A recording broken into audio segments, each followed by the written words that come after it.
It may seem like an unusual title, and a little odd to link an entire month to the college basketball championships, and yet, if we are able to direct some of the energy and enthusiasm that people have for basketball toward taking better care of themselves and beginning to realize how crazy our healthcare system is, then we have done our job and possibly saved some lives. So, what is March from Madness all about? Let's take a serious look at what we do in the name of health and where it's gotten us so far. Living here in Crazy Town, USA, there are a few things we should know about our healthcare system. First and foremost, the USA is number one. Yes, you heard that right. The USA is number one in healthcare spending. We spend significantly more per person than every other nation on planet Earth, nearly $9,000 per year on every man, woman, and child in our nation. Where has the expenditure of so much of our resources gotten us, you ask? The USA is number 72 in overall health according to the World Health Organization. How's that for a return on your investment? Even with our politicians who boast how the U.S. has the greatest healthcare system in the world, we come in at number 37 in healthcare system efficacy. Well, that's not so great, is it? The United States ranks worst, that's right, worst, among 11 wealthiest nations in terms of efficiency, equity, and outcomes, despite having the world's most expensive healthcare system.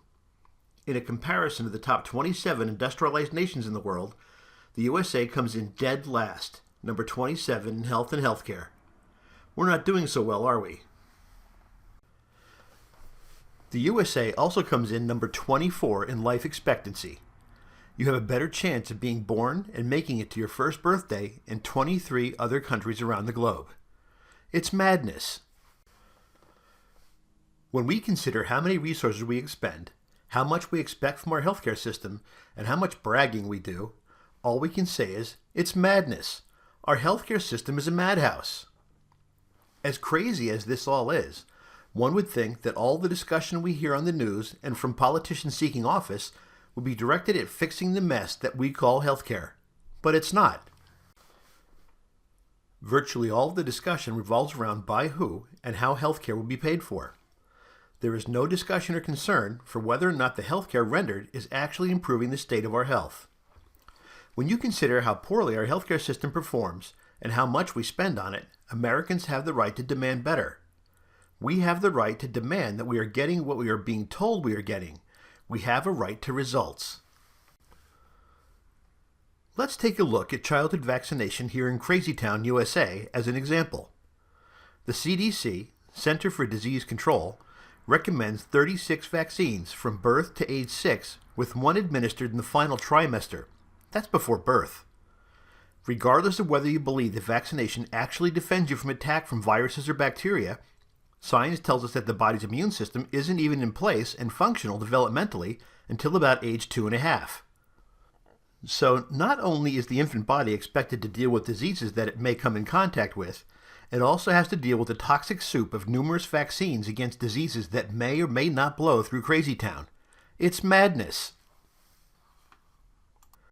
Among the vaccines most touted every year as absolutely essential is the flu vaccine.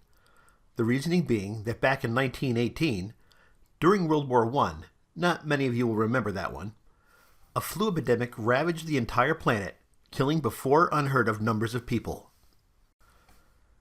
In fact, here in the USA, the death rate was a staggering 20% of those infected. The effects were so beyond the current realm of thinking that hospitals and doctors' offices closed and locked their doors, refusing to treat those with the flu. People were left without hope and told to go home when they would either live or die. The notable exception to this nightmare were people under chiropractic care. Chiropractors during this time made house calls to their sick patients. The success rate, those who didn't die, for those patients with the flu who received chiropractic care was greater than 98%. The vaccines being thrust upon the unknowing public today are less than 18% effective for the strains that may or may not show up in any given year, according to the vaccine manufacturers. And yet, the weak and elderly, who are most at risk from the negative side effects of vaccination, are the people most vigorously targeted. It's madness. The madness doesn't end there. Thanks to the significant overutilization of antibiotics, new strains of pathogenic viruses and bacteria have shown up in places where they were long considered eradicated. New superbugs like measles and tuberculosis have invaded cities and crazy towns across the land, heralding in a call for more powerful drugs to quell the surge. The result is a foregone conclusion.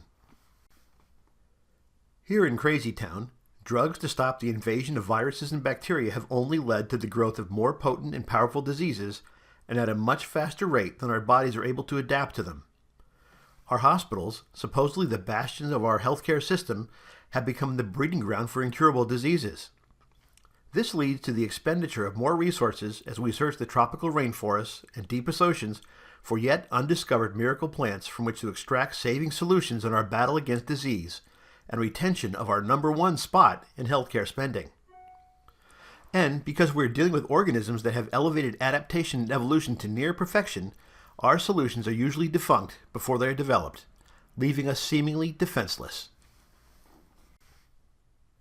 Consider the young child who develops earaches. When the swollen ear is diagnosed as an infection, the standard treatment is antibiotics to kill the invader. The antibiotics kill off any bad and also the good bacteria, leaving the body open to a new infection and in fact increasing the risk of reinfection by 600%. So where there was previously no infection, there is now recurrent infection, made worse by treatment. It's madness. Currently, the #1 prescribed use of antibiotics and the #1 surgery for children are for ear infection. Unfortunately, Crazy Town has far more examples of its madness than we have time or desire to list. Fortunately, there is an alternative to continuing the madness. All we need to do is recognize the madness for what it is, which brings to mind an old poem that addresses the point. The Ambulance Down in the Valley by Joseph Malins, 1895. 'Twas a dangerous cliff, as they freely confessed, though to walk near its crest was so pleasant, but over its terrible edge there had slipped a duke and full many a peasant. So the people said something would have to be done, but their projects did not at all tally. Some said, put a fence round the edge of the cliff, some, an ambulance down in the valley. But the cry for the ambulance carried the day, for it spread through the neighboring city. A fence may be useful or not, it is true, but each heart became full of pity for those who slipped over the dangerous cliff, and the dwellers in highway and alley gave pounds and gave pence not to put up a fence, but an ambulance down in the valley. For the cliff is all right if you're careful, they said, and if folks even slip and are dropping, it isn't the slipping that hurts them so much as the shock down below when they're stopping.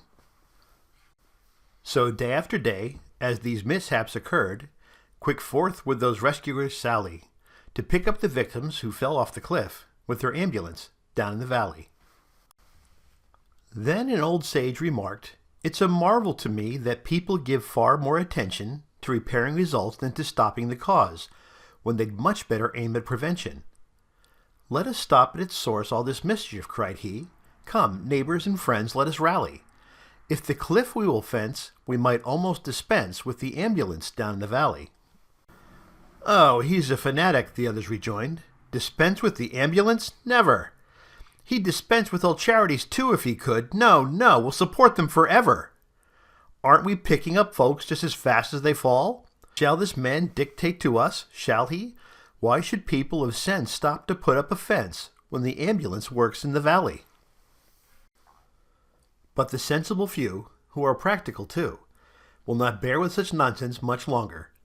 They believe that prevention is better than cure, and their party will soon be the stronger. Encourage them then with your purse, voice, and pen, and while other philanthropists dally, they will scorn all pretense and put up a stout fence on the cliff that hangs over the valley. Better guide well the young than reclaim them when old, for the voice of true wisdom is calling.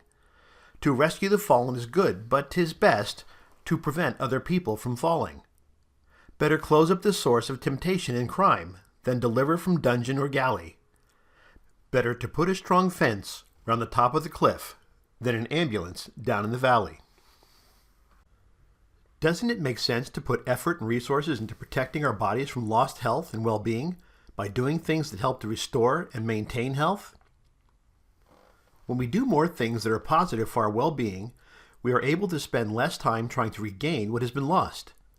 We tend to move toward where we focus, so by turning our focus toward health and well-being and away from sickness, disease, and suffering, we are more likely to find the positive results we are looking for. When we build our healthcare fence, we can worry less about falling over the edge and landing in the crazy town ambulance. Thanks in part to the ready availability of information regarding health and being and staying well, many people are discovering that their bodies were designed to be well. They are learning that they do not need to participate in the madness in order to pursue or achieve health and well-being. In fact, most people find that the further from the madness that they are able to move themselves and their families, the better off they become. As people move further and further away from crazy town and the madness, they begin to discover that the answer to many of the problems they have with their health may resolve quickly and completely with simple changes in diet, rest, and exercise. They learn that the capacity to heal is resident on the inside and that the body is capable of healing almost anything given the right resources and an interference-free nerve supply. These people learn that the more positive things they do to support their bodies and their minds, the better the life their bodies give them.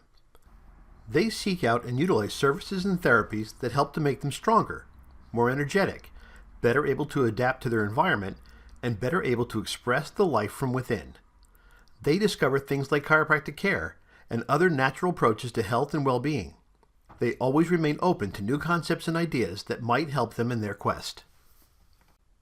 They move from crazy town and find a comfortable home in our town. We at Branchville Family Chiropractic would like to invite you to move out of crazy town and join us as we welcome you to our town. It is our goal to introduce as many of our friends and neighbors as possible to the possibility that life can be better when the brain and body are able to function normally, without interference. We want everyone to know the difference of a life free of the nerve interference caused by vertebral subluxation, misalignment of the spine resulting in altered nerve system function, and lost health. It's time to stop the madness. Give us a call to get started on your move from crazy town today.